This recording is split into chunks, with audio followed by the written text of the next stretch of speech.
تو حال ہی میں دنیا بھر کی نظریں سوئٹزرلینڈ کے شہر ڈیووس پر لگی ہوئی تھیں۔ کیوں؟ کیونکہ وہاں عالمی رہنما اکٹھے ہوئے تھے غزہ کے مستقبل کا فیصلہ کرنے کے لیے۔ تو آئیے آج اسی اہم اجلاس کو اور اس سے جو منصوبہ سامنے آیا ہے اسے ذرا تفصیل سے سمجھتے ہیں۔ اور وہ فیصلہ کیا تھا؟ ڈیووس میں غزہ کے مستقبل کے لیے ایک بالکل نیا بلیو پرنٹ، ایک نیا منصوبہ تیار کیا گیا ہے۔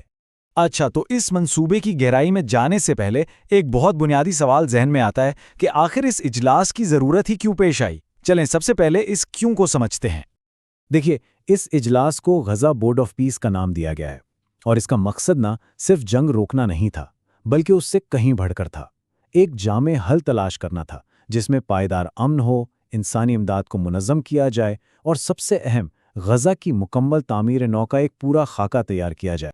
یعنی یہ سمجھنا بہت ضروری ہے کہ بات صرف وقتی جنگ بندی کی نہیں ہو رہی تھی، ان کے ایجنڈے پر بہت کچھ تھا، جیسے کہ موجودہ بحران کا مکمل خاتمہ کرنا، ایک مستقل سیز فائر قائم کرنا، انسانی بحالی کو یقینی بنانا، پھر انفراسٹرکچر کی تعمیر نو، اور بین الاقوامی امداد کو ٹھیک سے آرگنائز کرنا۔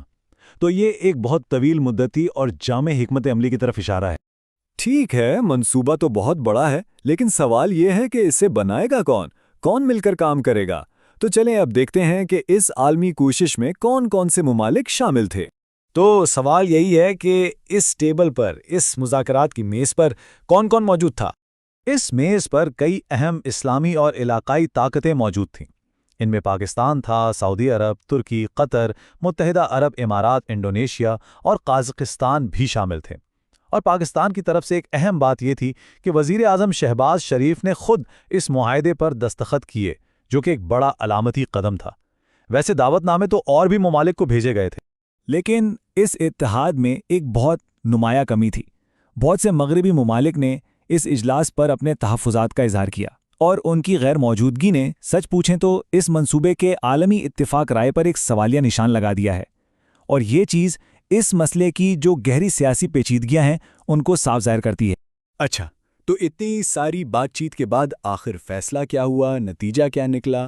اجلاس کے آخر میں ایک بہت واضح 4 نکاتی ایکشن پلان سامنے آیا، اور یہ منصوبہ ایک بہت منطقی ترتیب سے آگے بڑھتا ہے۔ دیکھیں، پہلا قدم جو سب سے ضروری ہے، مستقل جنگ بندی۔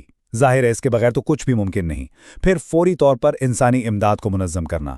اس کے بعد آتا ہے لمبا کام، یعنی انفراسٹرکچر کی تعمیر نو، اور ان سب چیزوں کو ممکن بنانے کے لیے چوتھا اور آخری نقطہ، مکمل بین الاقوامی تعاون اور شفافیت۔ تو یہ ایک طرح سے سٹیپ بائی سٹیپ آگے بڑھنے کا ایک صاف روڈ میپ ہے۔ اور اس پورے منصوبے کی بنیاد صرف ایک اصول پر رکھی گئی ہے، جو اس کوٹ میں بالکل واضح ہے: پائیدار امن کے لیے عالمی اور علاقائی تعاون ضروری ہے۔ مطلب صاف ہے، کوئی بھی ملک یہ کام اکیلے نہیں کر سکتا۔ لیکن ہم سب جانتے ہیں کہ منصوبے بنانا ایک بات ہے اور انہیں حقیقت کا روپ دینا بالکل دوسری۔ تو اب دیکھتے ہیں کہ اس منصوبے کے راستے میں اصل رکاوٹیں اور سیاسی چیلنجز کون کون سے ہیں۔